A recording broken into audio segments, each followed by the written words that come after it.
I'm so happy to have this opportunity to speak with Federico Blardone. And Federico, you're in Italy, is that correct? That's correct. Thank you so much, Todd, for having me.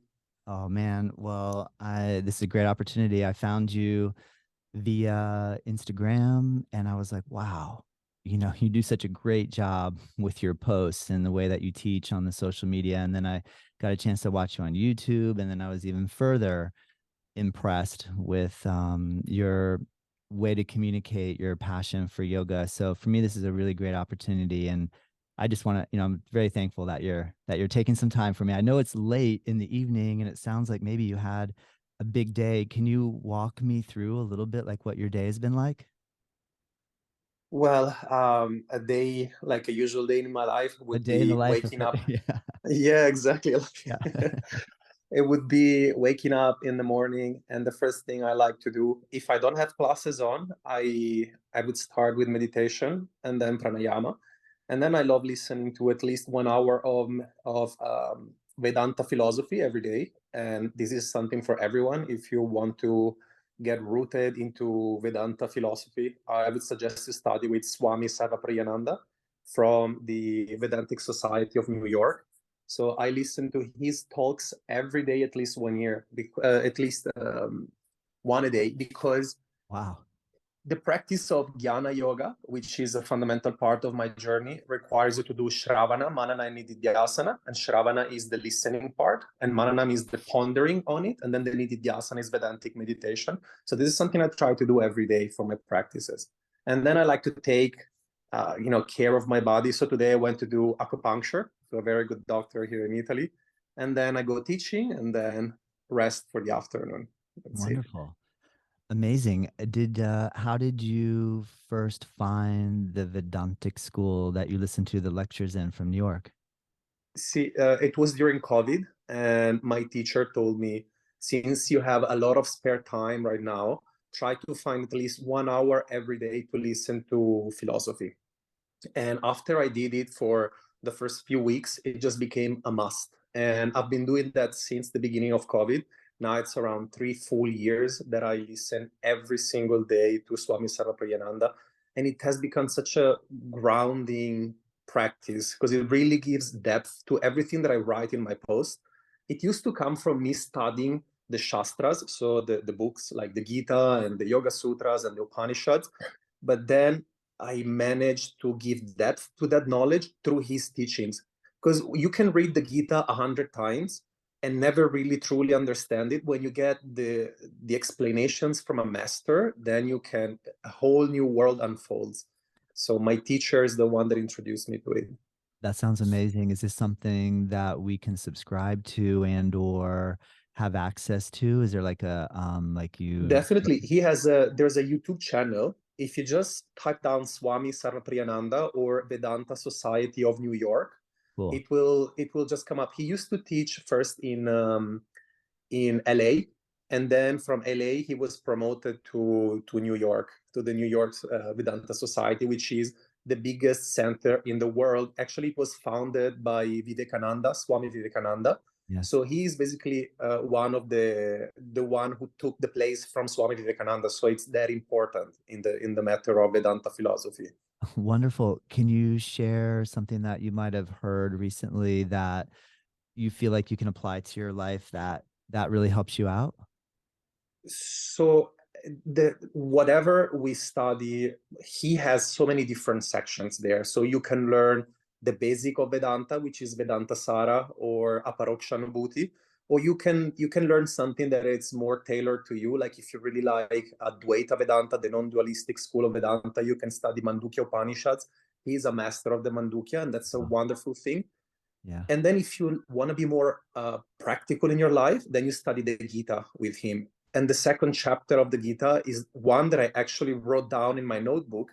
And Yeah. every few days, one of my practices is to repeat the whole 72, because it's 72 shlokas, the second chapter of the Gita. They're called shloka when we talk about the Gita. And it's made of 72 like verses, and I like to repeat them every few days, all of them. So it's something that I don't carry one thing in particular, but there's so many different concepts. It's becoming spiritual practice to memorize these sacred texts.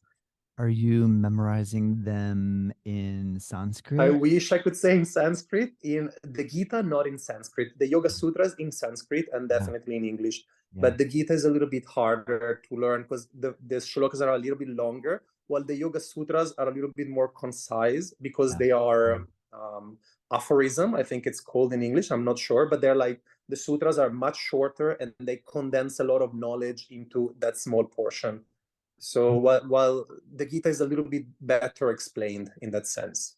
And then I'm guessing since you're learning from this teacher in New York, that it would be in English, not All Italian. is in English, yes, of All is in course. English.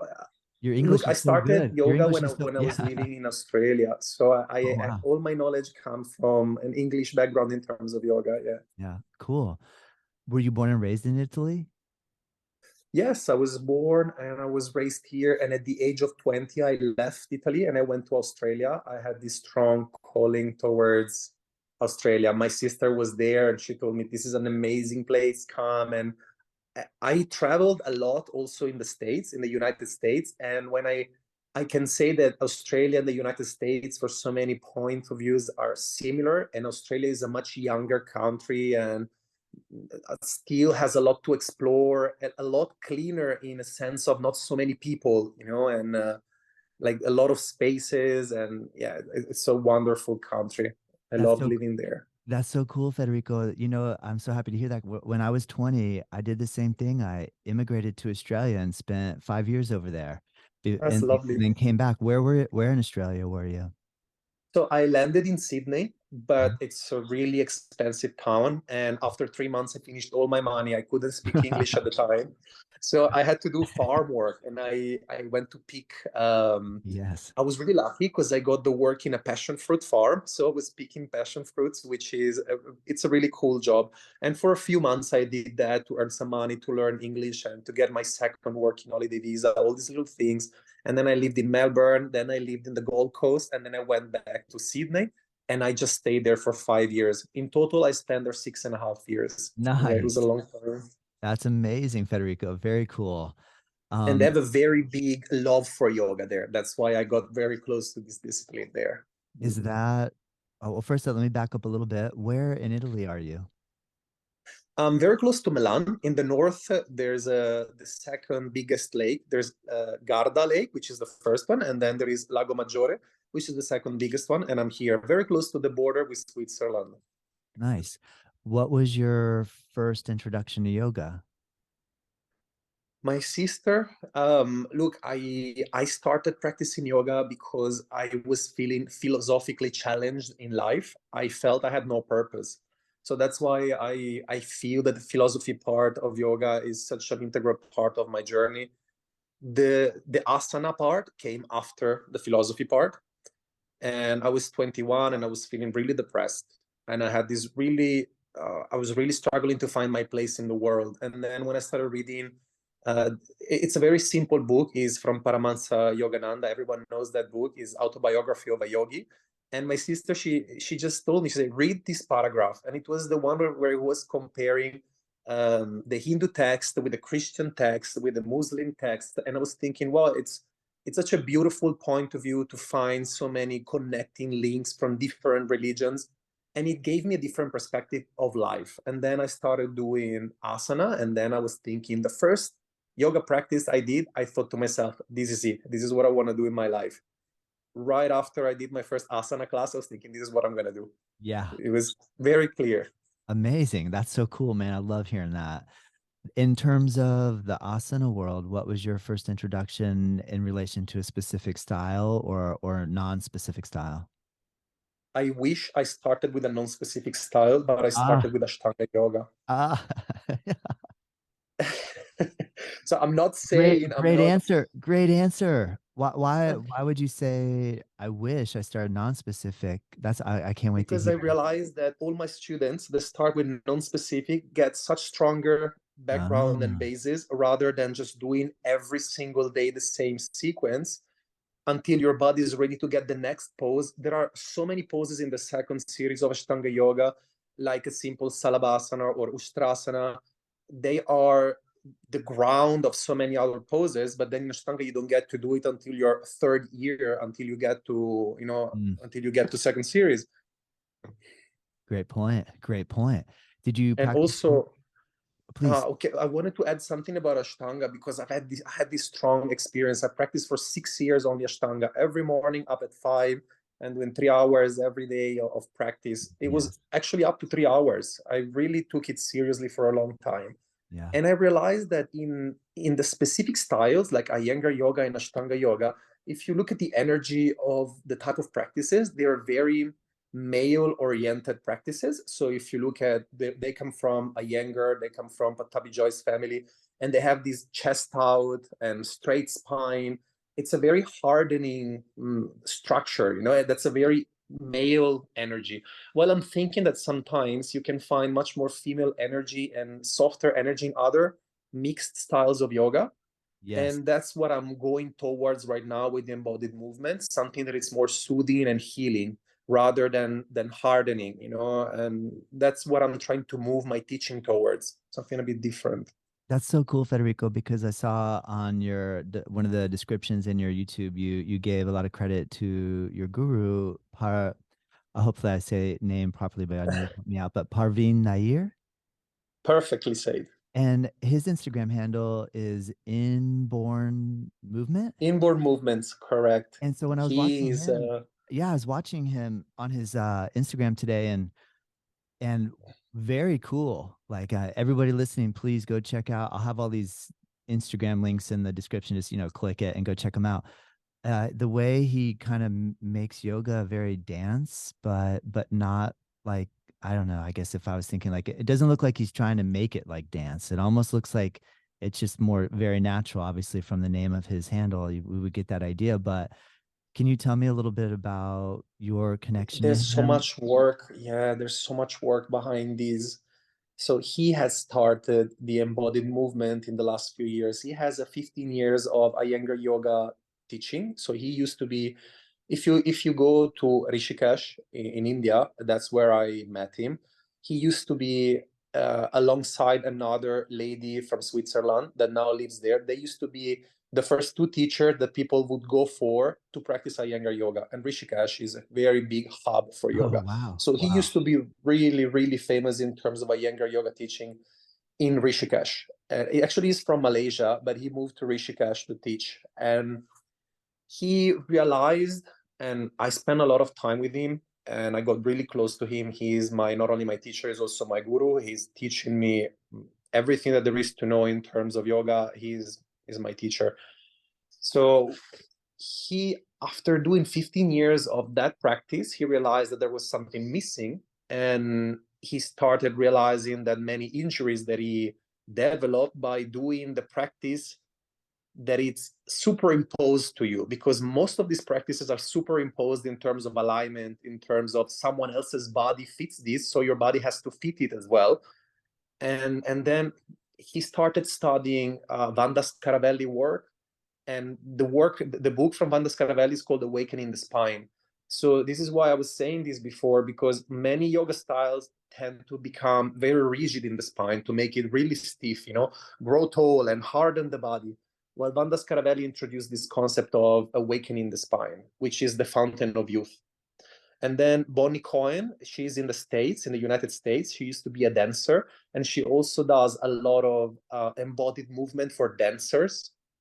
And she treats and heals injuries through her practices. So if you want to look up Bonnie Cohen, everyone, she is amazing. If you have any injury, she's the one to go to.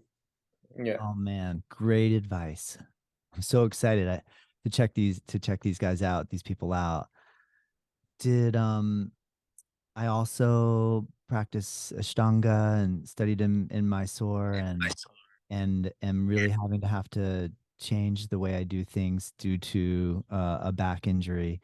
And it's been a really incredible process, to be honest. I mean, I know it sounds weird to say I'm thankful that I'm having challenge, but I feel like the challenge is pushing me into a better place. But can you share a little bit about your own personal experience in relation to that I type of completely awareness? agree with you, Todd. I completely agree with you.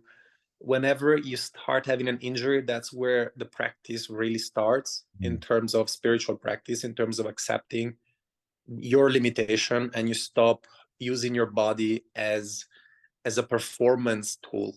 because the body is not supposed to be performing. The body is a tool to keep fit enough. I mean, we keep saying this, everyone knows this, but then we all make the same mistake when we go on the mat and try to perform and become better at something. Well, we go on the mat actually to express ourselves, not to superimpose something on ourselves, and that's the big problem. When I used to practice Ashtanga, I used to receive very strong adjustment, and I broke in a half, I tore in a half one of my meniscus, the medial meniscus on the right knee. I had to get a surgery that didn't fix it.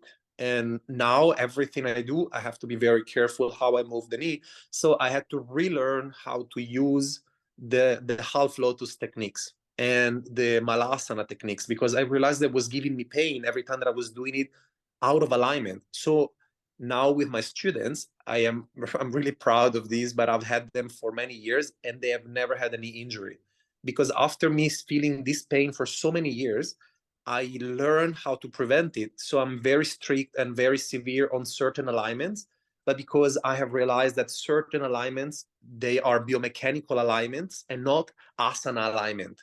There's a little different in these, because sometimes we get so stuck with the back foot has to be 30, 35, 40 degrees. It's not about that. It's about how the hip is moving in relation to the foot, how the belly button is moving in relation to the hip, and now the rest of the spine can follow. So once you have those ideas clear, the alignment, it's not about the 30, the 40, it's about everybody has to move a certain way, someone more, someone less. Yeah. So I have changed my understanding of asana in this way. Excellent. Very cool. Can you say that again? Can you say that little sequence that you just said again in relation to belly button, foot? I was thinking about a Parivritta Trikonasana because, okay, Parivritta Trikonasana, very simple. In Ashtanga Yoga, that you have 90 degrees from the front foot and the back foot, usually is heel to heel, how it's traditionally taught if you look at the old books. But actually, if I know that so many people are going to get triggered by these, but I started teaching. Please. I like this kind of conversation. So I started teaching in a biomechanical way in terms of what is the body designed to do, not what the asana is supposed to look like. So if I look at how the sacrum works, so the base of support and the center of gravity equal to balance. So if your base of support is very narrow, you will lose balance. And that's for all the standing asana. So if I'm looking at a Parivritta Trikonasana, I try to keep my feet hip width distance. So, because if I keep the heel to heel, many students, especially beginner, they will lose their balance. If you're an advanced practitioner, you can keep the heels however you want because you have the inner balance. But beginners need to be taught a little bit differently, and they need to find their own way into the pose. And the back foot, if the back foot is stuck 90 degrees, so if I'm pointing the back foot out and then I'm rotating the hip in to create a rotation in the chest, the rotation is going in the knee 100%. And then you create problems in the back knee. And I'm thinking, why do I have to teach something or practice something only because it's written in a book from 80 years ago? Why do I have to do it today? I mean, we know better. And it's not that energetically I'm activating a chakra or whatever if I keep my foot 90 degrees or 30 degrees. So, I started thinking on the alignments, the base of support, where the rotation can come from. If you take a simple pose like a Parivritta Trikonasana, simple is always, it's a very, you can't use simple for asana because simple for me is not simple for someone and vice versa. Yes. But if I'm thinking of a pose like that, rotation can come from two places in the body, the hips and the shoulders. So how do I set my body in a possible alignment where I can optimize the movement of the hips and the shoulders to create a full organic rotation? And I would say one more thing. Parivritta Parshvakonasana is a pose that it's really overly done. That you take the back leg heel down, but actually if you keep the back leg heel up, it's so much better for your hips and for your knee and for your lower back, because when you take the heel down, you're creating a counter spiral in the body, and not everyone can do that. Yeah, it's a great point. That is a brutal rotation, isn't it? To be it's a brutal rotation because you're rotating in the direction of the front leg. So Yeah. you rotate in the direction of the front leg, but then you take the back leg heel down and you're counter spiraling in the opposite way. Yeah. Yeah. So you're creating opposite energy in the body in terms of spirals, and somewhere they have to meet. So they either meet in the SIJ or they meet in the spine. Somewhere they have, or in the knee. Somewhere they have to meet. What are your thoughts on the Virabhadrasana 1 in relation to the back heel down? Same idea, Same exactly. thing. Same idea. Yeah, you're lifting the heel so you can actually get your hips and pelvis square and not have that pressure on your inside meniscus on your knee. That's exactly. So you understood everything I said. I'm very happy because that's Thank you. exactly another thing that happens. You understood, because it's not easy to understand Tolkien, the mechanic of the body. I found out that it's not I a very agree. simple thing, but I yeah, agree. very good. And we'll take into account that our listeners might be brand new yoga practitioners, and we want to encourage them to be excited about yoga. So maybe every time we say a Sanskrit word, we'll try to say the English. And because I know you said Parvrita Trikonasana, so twisting triangle. And then you said Twist in triangle, correct. Parvrita Parshvakonasana, the twisting side angle. Extended side, Extended side, twisted yeah. triangle. So Yeah. hopefully that we'll try to make it as common language as possible. I'm curious, what are your thoughts about backbending then in relation to that? Because it has somebody like that's where my issue is. I have like a ruptured disc L5S1 with a L4 spondylolisthesis slide forward. So backbending is Okay. like brutal. But then somebody like a physical therapist person said, well, think about how many times you actually have to pick something up off the ground going backward. You don't, like, our bodies aren't designed to really, like, when in natural functional movement do we have to go backward? We really don't. And so I'm curious what your understanding realizations have been with what you're talking about in relation to like your backbending practices. Todd, may I ask you what pose did first? Because did you feel it in any particular asana? Well, again, I mean, I sympathize with what you were saying earlier. I realize I'm going to push buttons here, but I've gotten pulled into grabbing my ankles, post-ward Vidanyarasana, dropping back / Kapotasana. I knew you were gonna say that. I was thinking the drop Enough back, definitely. times that, and I mean, I did it, like, I agree 100% with what you said. We know better, and I do it to myself, so I don't blame anybody but myself. But I can't help, like, I saw a lot of people practicing when Sharat was in Miami recently, and they're like in these sick back bends, grabbing their knees, and that's not high enough, go up on your thigh, that's not high enough, go up on your hip, and then letting go and slingshot flinging out of it. And the whole time I go, oh, like, I'm just like, And I'm thinking, when is it gonna start being yoga? Like, how far do you have to go for you to feel I am practicing yoga? yes, it's a great question. Back extensions to me Yeah, yeah. are a very big topic.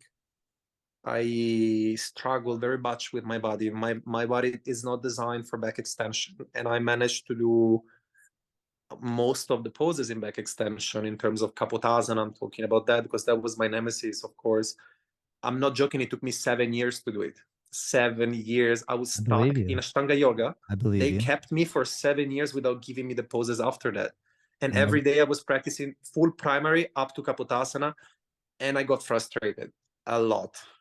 I believe it. I believe it because you're putting so much emphasis on one movement. Yeah, exactly. You feel that your practice is only as good as the day you're going to achieve Kapotasana. Mhm. And then I started doing other practices. I started doing embodied movement. I looked into Iyengar yoga. I looked into Hatha yoga. And then Kapotasana came without even trying anymore, because when you start, let's call it cross training, as they would call it in fitness, but when you start doing different things, different muscle group, different types of movement every day, the body adjusts and improves so much quicker than just by doing the same thing every day. You know, the definition of madness is doing the same thing every day, expecting a different result. And I Yes. was thinking, I am definitely mad. So I'm thinking, Yeah, yeah. I guess So we should just acknowledge that we do have some madness in our psyche. What so then when you kind of use the terminology that I that you not struggle with, but, like, you have a lot of questions, or like you have to grapple a little bit with about, like, how much maybe backbending should I do, not do. What other questions do you ask yourself from like the Vedantic perspective to help you to gain clarity when you have these sort of challenges? Do you have something that like a certain I was line of inquiry that can help you get into that core? The first thing that comes to mind is a line that I think comes from the Brahma Sutras, and it says meditation is possible while sitting. So to imply that the first types of meditators would probably be considered workers. And then I think asana, if you look at the Yoga Sutras, they give it only three verses in the Yoga Sutra, 46, 246, 247, and 248. And then we spend 98%. So there's 196 verses in the Yoga Sutras, and only three are about the physical practice, which the Yoga Sutras are written 2,500 years ago. So we're talking about Patanjali 2,500 years ago, so 500 before Christ. So we're talking about a time in which asana probably didn't even exist. Asana simply meant a seated posture, because when you try to meditate, which is really the main practice of yoga, is to find yourself into meditation. So when you meditate, you need to make your body as fit enough before you enter it so that it doesn't disturb you. That's all we need for practice, for physical practice. Because what's the point in grabbing your knees in an Urdhva Dhanurasana, but then you're not able to sit every day for at least 30 minutes for meditation? And 30 minutes is really little. That's just the very beginning. But then I would rather just do a very simple bridge so that my back extension becomes strong enough to sustain me to a seated position for at least an hour. And then I'm using that to support my meditation and my pranayama. And that's as far as I think the Shastras would never talk about physical practice, because it's such a very secular topic, you know? Yeah, great answer. That's so cool, Federico. This is an Thank you. awesome conversation. Thank you. Um, what did you practice with Lino Mile in Italy? I went to his school in Milan. Uh-huh. I know of him. He used to Uh-huh. be a little bit of a hero, because when I was in Australia, I used to live with my sister and her boyfriend, and he's from Rome. And he brought this book from Rome, from Lino Miele's school, and we used to look at his poses, and they were amazing, like stunning. And so we wanted to look like Lino. So Yeah. we're thinking, I want to look like him. Then you realize that his body size, many different things, that also comes into account, you know, when you want to practice asana, your body weight, your body size, your background, what you've been doing growing up, everything influences the outcome of your practice. And you arrive at a point in which you just need to embrace who you are. And I'm not a backbender, but I still practice it, but not to prove it anymore to other people. I just need to practice it to keep to stay healthy. And I think that the schools of Lino Miele in Italy, they give justice to the Ashtanga yoga. They do give justice to it. But I think in myself, I don't resonate anymore that much with that strict Yes. sequencing and strict alignment. Understood. Very cool. When can you give a little bit of understanding for us? What type of strategy do you employ when you start to teach a class? When you teach a class in where you live, do you teach like for 1 hour? Do you spend 90 minutes? What's the classic duration you usually work with in terms of the class schedules with studios where you are? So all classes last 1.5 hours. I like Mhm. to keep it 90 minutes. Yeah. And because it gives me more time to do a centering part in which you can get the students to enter. So it's a very important thing to me when a student comes from the day into the class, that you don't just like drop your work clothes and take your shoes off and then start straight away into yoga. Actually, you need to have a small time in which you breathe into yourself. You come back. It's a centering means arriving. So you're like, okay, now I'm here, instead of just being everywhere all over the place, because you have to do so many things during the day. You do so much, and then you get to yoga and it's another thing to do. Actually, yoga is not another thing to do, you know. Yeah. It's that centering time of the day in which actually you take time for yourself. So I like to get a little bit more time for that. And I'm teaching 3 classes of Ashtanga and 2 classes of embodied movement a week. I Nice. teach led classes. I'm Mhm. teaching Ashtanga led classes, and I teach them with the alignment that I have personally developed. So I Nice. teach full primary, but with a different alignment. I don't follow that because I find Ashtanga is a really good practice. But if you teach it in a way that it's sustainable for the body, so I'm teaching it on a Monday, on a Thursday morning, and on a Friday night, so people have enough time to rest in between each practice. And then I do Tuesday and Thursday of embodied movement, because embodied movement requires me so much time to prepare the sequences, because I write them, I practice them, I rewrite them, I repractice them. So there's so much work behind every class I teach in terms of understanding and scheduling. So a lot of it. Awesome. Can you, if you had to like write a short description for what an embodied movement class is, how would you craft that, the language around that? Okay, that's a very good question. Embodied movement, embodied movement yoga is originally, I don't like to use the word invented, because then you talk about a style. The body doesn't have a style. The body expresses its own intelligence. In that sense, embodied movement is about you listening to what the body is communicating instead of superimposing ideas from the mind onto the body. Because most of the yoga we live today is the mind teaching the body. How can we recognize that the body has its own intuitive intelligence? It can it can guide you into movements. So for instance, when you look at embodied movement, you have all the waving patterns that start from the sacrum. The sacrum keeps informing the spine. So when you move the hips, the spine is reacting constantly. So when the hips move in an alternate way, they create spiral into the spine. So the body already is doing that from the hips. How can I connect? And how can the mind stand under in terms of understanding? How can it learn from the hips? How can the body then begin to move fluidly from the hips? That's one concept of the embodied movement. You see so many practices on the mat often are too much sagittal movement oriented. So sometimes you just go back and forth, and that reminds me a bit of an Ashtanga yoga practice. And then you find twists that come very, very late. But actually the spine, to remain soft, it responds better by studying and through embodied movement, through the body of many people. The spine responds better when it goes from sagittal to a transverse or coronal plane, and then again back to sagittal. And then after a few sagittal, you go back again into a coronal or a transverse plane.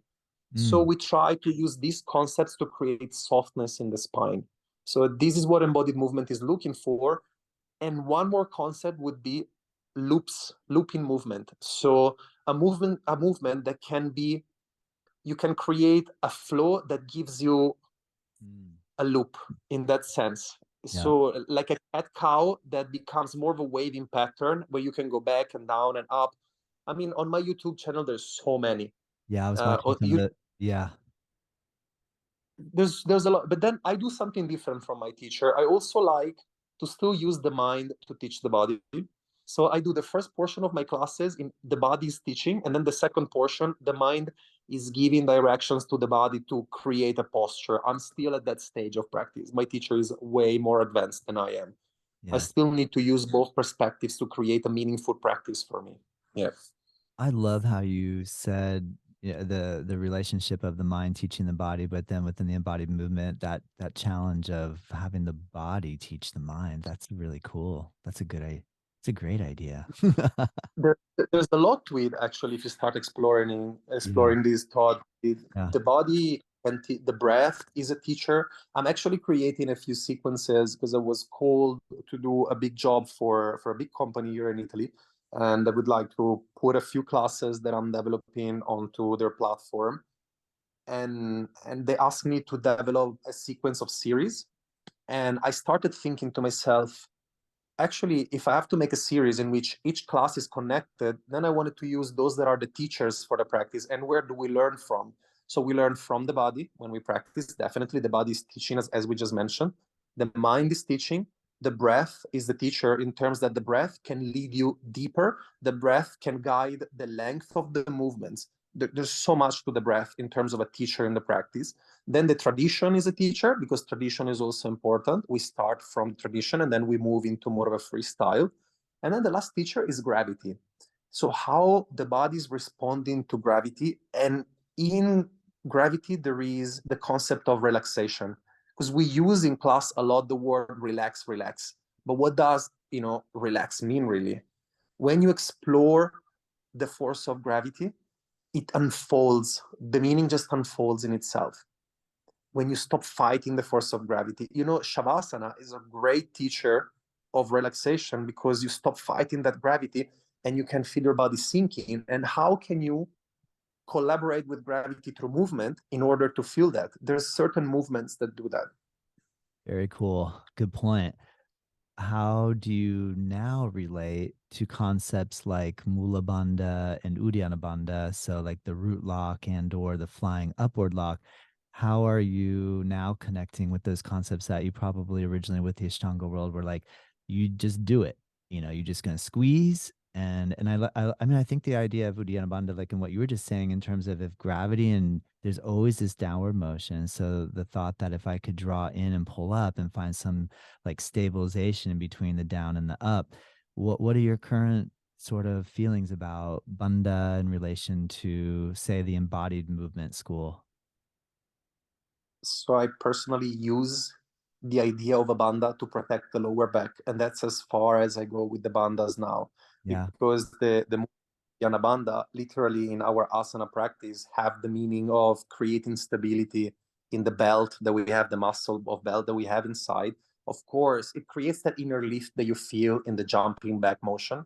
So I still use that when I practice my Ashtanga, and I do feel that inner lift that comes from that Uddiyana bandha, but I overly did it and it created many energetic issues. That's why I'm doing acupuncture right now, because I'm still recovering from many things that I did wrong by using the bandhas. So Interesting. Actually, it's like really like physical, or you actually said energetic, but what can you explain like what type oh, of energetic reaction you've had to over Bandha use? so whenever you use too much of the Mula bandha, that and you're not doing it energetic practice, so you don't understand the energy in the body and you just squeeze the mula bandha, you're creating problems in the muscles of the perineum, which are fundamental muscles in your body. And then you start creating, when muscles are tight, the blood flow is constricted, and then you start creating all sorts of, you're calling for problems. So, Yeah. and that's one physical thing that can happen.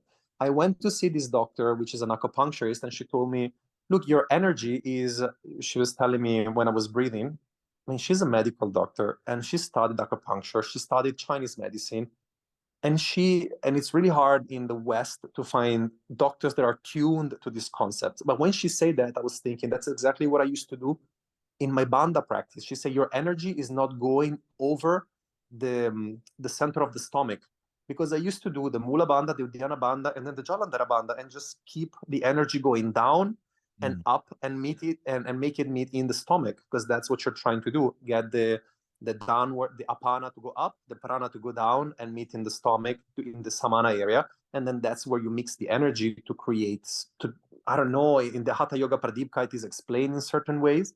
Yeah. But then if those, I talk about it with my teacher and he said, those you need to learn from masters in the Himalayas or in the plains of, like, there's people that practice all over India, but you need to go, because he's in Rishikesh, so he was pointing towards it. So you have to go to actual masters, because if you do it yourself, you're going to cause many sorts of problems. So that's what I did to myself. Yeah. Okay. Thank you for sharing. That's fascinating. That's so It's interesting. yeah, we try, and then whatever happens, sometimes you gain, and sometimes I know I yeah. had somebody say to me, like, I wish I didn't do this and I wish I didn't do that. And my thought was just in looking at my own life, like, of course we all wish that we hadn't, hurt ourselves, pushed too hard, but that also gave us a ton of character. Don't you think? Like it does make us like kind of interesting in some way. Now it's like this undoing of all of that, like character building. That's quite the It process. is part 100%. I agree with you, Todd. If I never did all these practices, I could never warn someone about doing not doing them eventually. So whatever Yeah. I teach my students, it's something that I have experienced. If you do not experience on your body, you cannot be a teacher. That's the whole point of it. And What? teacher doesn't mean, only teacher of yoga. Yeah. Sometimes you learn from the practice of yoga. Yeah. There's I see my students, their lives are improving through the practice of yoga. They don't want to become yoga teachers, but they're just learning to be more patient with themselves. And that's also something I'm taking with me. That's a great point, Federico. I love that. I had an opportunity to go to Italy for 3 months and I had a wonderful experience. And everybody told me before I went, they said, "Oh my gosh, the food's going to be so good." And they were right. And so I'm curious, like you being Italian, how do you approach your, like, first of all, do Italians think Italian food is as good as everyone else that travels to Italy? And do you enjoy all of the amazing cuisine of your culture, or have you been restrictive with all that because of the yoga disciplines? I understand the question. Very subtle question. And this is another big topic. And I don't think I have the skills to talk about this because you need to be definitely a trained doctor to speak about nutrition. I have certain ideas. I have heard many people in yoga talking about it as if they knew what they're talking about, and it becomes very dangerous. For myself, I can only make a choice that's in regard of myself. I have realized that a vegan diet hurt my body a lot. I realized that a vegetarian diet is more balanced. I then learned that milk for me is really bad, and I had to stop having milk.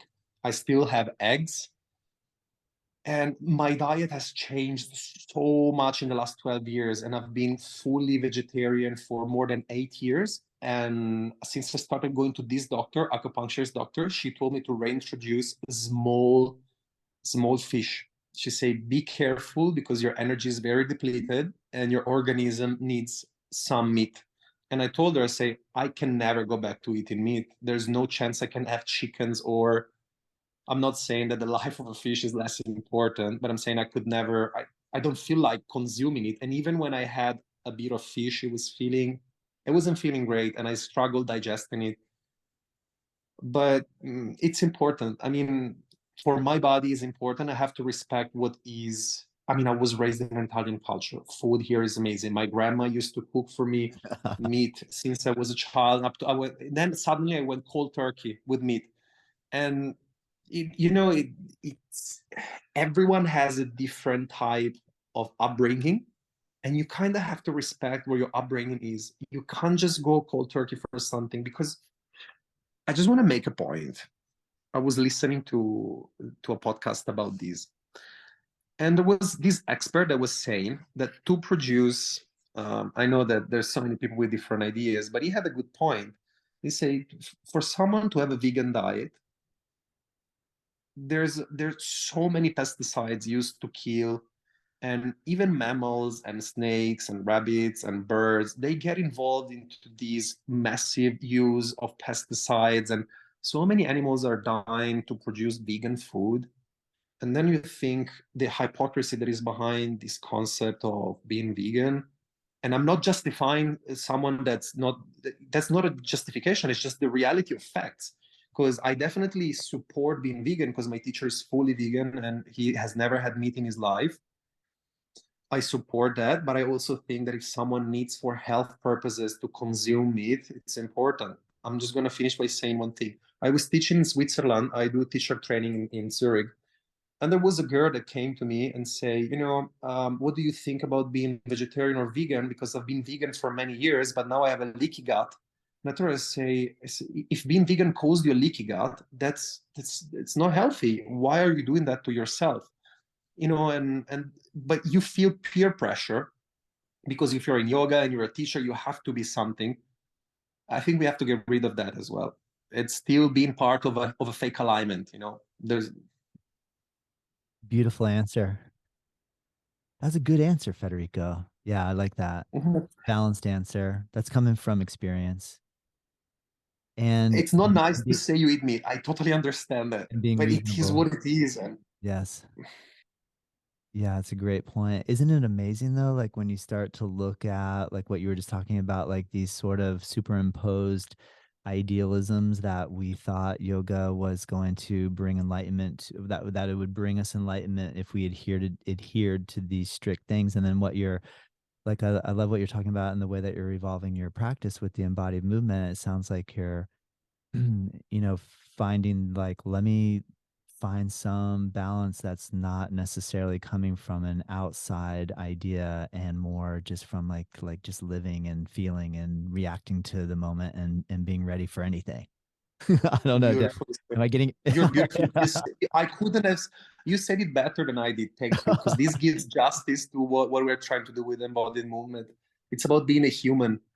It's about You know, yeah. sometimes we try to transcend in the yoga practice. We try to transcend the ego, transcend the mind, manonasha, destruction of the mind. But then you're like, you cannot be separated from this body, this mind, and this is a tool for you. Just treat it well and be respectful to your desires, and respectful to others in regards of your desires. You still are a human being with needs. There's no need to, some people say, oh, since I started doing yoga, I stopped drinking alcohol, I stopped smoking. I say, that's great, but was it your choice? Was it really your choice, or was someone else's choice? Because I used to smoke a lot when I started practicing yoga, and then I stopped doing it by itself. It just got rid of it, because that's spiritual practice. It gives it to you. But then people just want to be there after 2 years, after 3 years. I stopped doing it after 10, 11 years of practice, because it just came natural to me to stop doing it. But I know people that still do it, and they still have a much better practice than I do.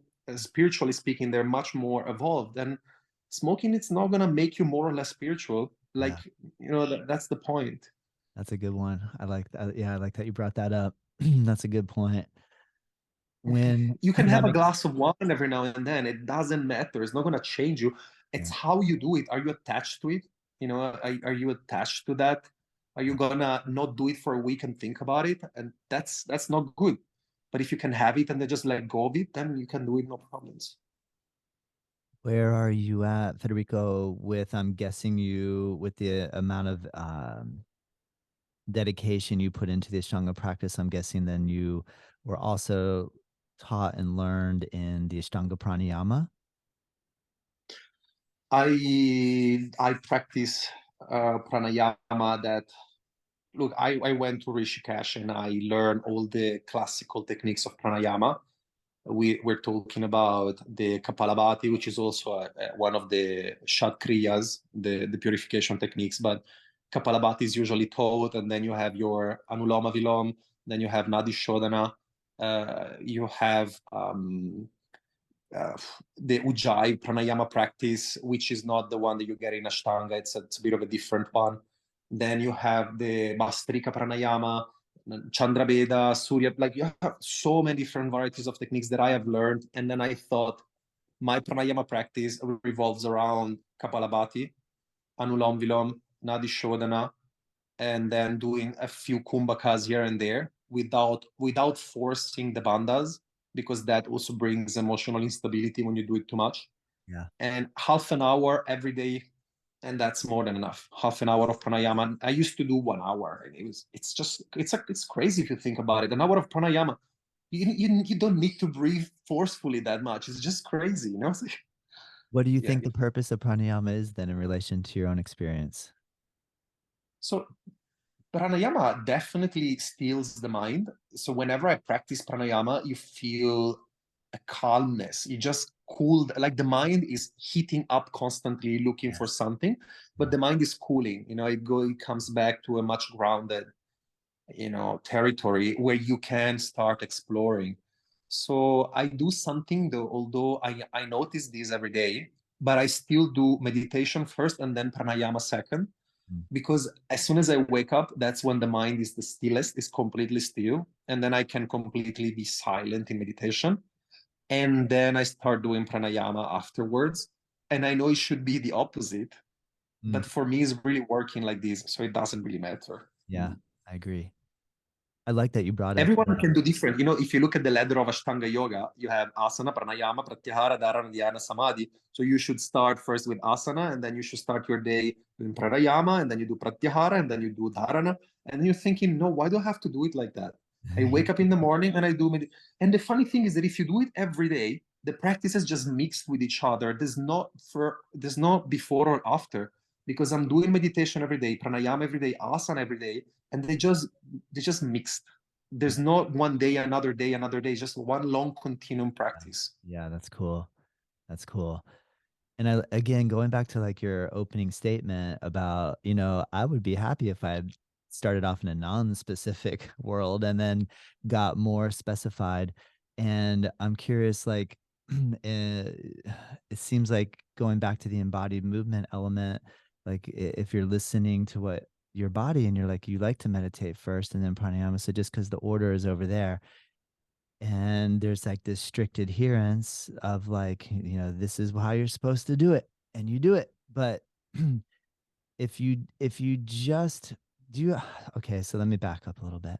I sometimes think of it like if I was on a deserted island, I'm all by myself, and I know there's a language, say, called Italian, and I have nobody to speak Italian with. Could I start to learn and speak Italian? In my mind, I don't think I could. I do think I would need to either come up with an Italian book. I'd have to have some source of the information coming in. And then there's this idea I know within relation to yoga and say Buddha, that like maybe, or Hinduism and Buddhism, or Buddha and Hindu, that anybody from Buddha, anybody can become enlightened even if they don't have a teacher, because if you sit quietly, the inspiration will come from within, and realization can come to anybody regardless of an outside source bringing in. So it almost It's seems clear like what you're saying. It's very clear to self-realization, me. self-realization is almost like the only thing that could potentially come without having an external source. But every other thing else out there that we would need to learn, we'd have to have somebody teach it to us. Does that line of reasoning make any sense to you, or have you thought about that? 100%. I totally understand what you're saying, but also I would like to point out, in regards of what you're saying, that the Vedas, they are the knowledge of the universe that came to the rishis in meditation. And the Yoga Sutras say in the Vibhuti-pada, in the third chapter, they say, Nabi Chakre Vyuha Kaya Vyuham Gyanam. It means that focusing on the navel, you get knowledge of the body. So when you do samyama on the navel, so integration on the navel gives you knowledge of the body. So there are certain practices that are even recognized in those old books that can give you intuitive knowledge on the body. So I'm thinking, what this really means to me is that the knowledge is already there. So as you say, I know that there is a knowledge called Italian, there is something called Italian, but I would have someone to teach it to me. It is true in that which we call name, form, and attribute, which is Maya, of course. We need in Nama Rupa Vyavahara, in Maya, we need guidance, but also the knowledge to transcend Maya is already there. As you say, the knowledge of the Buddha. But that's the goal. That's what we try to do. And then if you think about it, someone came up with that anyway. So where did it come from? It is already intrinsic, knowledge is already there. There's a seed in the universe which contains all the knowledge. And in the Yoga Sutra, it says that God is the unexcelled seed of all knowledge. So that knowledge is already there. I'm not just doing this just to boost your ego, Federico, but that's pretty amazing that you're just out of your memory pulling out Yoga Sutras in Sanskrit and bringing them into English for us right now. That takes a lot of study and practice. So again, not just to, boost you, So but at the same time, I want to give you a little props for taking the time thank you. to be at that point where you can just like, boom, right off the top of your head, go there. That's pretty awesome, man. I am Cool. actually not that good. I Right. think that I've met people that know so much Yeah. more. Yeah. And I mean, what else do we have to do if we try to live a spiritual life anyway? I try to think as the compilers of the Shastras used to think. If I don't think that way, then there's no real reason to think at all. Like I'm trying to rewire my way of thinking into that of the yoga, the true yoga, Yeah. in terms of what what is written into the Mahabharata, what is written in the Gita and the Upanishads. That's why listening to philosophy is so important, because when you listen to something, your mind is feeding. Ahara is food, and whatever you expose yourself to, you're feeding to yourself, and you're rewiring yourself. So if I'm listening to violence the whole day, then violence is going to be my main thought. And if I listen to something holy, then something holy is going to be my main thought the whole day. So that's why I try to keep them in my mind constantly, because I need them for spiritual development. That's all that matters right now. What? Well, man, this has been an incredible opportunity. I'm so glad you accepted my invitation to join. I really like talking with you. I feel like I could go for a few more hours, but I want to be respectful of your time. I want to be respectful of your girlfriend's time. You said she was, taking some quiet time reading, giving you a space to do this. And I know it's late at night over there. So thank you. Thank you so much. So No, much, it was my man. really. Thank you. Thank you, Federico. And I hope I get a chance to come back to Italy. And Please come and practice. We oh, practice together. I'm sure I have so much to learn from you too. Like I see how well versed you are in all of these, and I know you have a lot of experience, and I would love to practice with you too. Thank you so much for thank you. inviting me. That means a lot to me. All right, man. Well, I'll be in touch with you and Please. have a good night. And I look forward to further conversations. Cool. Thanks, man. Have a good rest. Thank Thank you. you. Thank you so Thank you. much. Bye.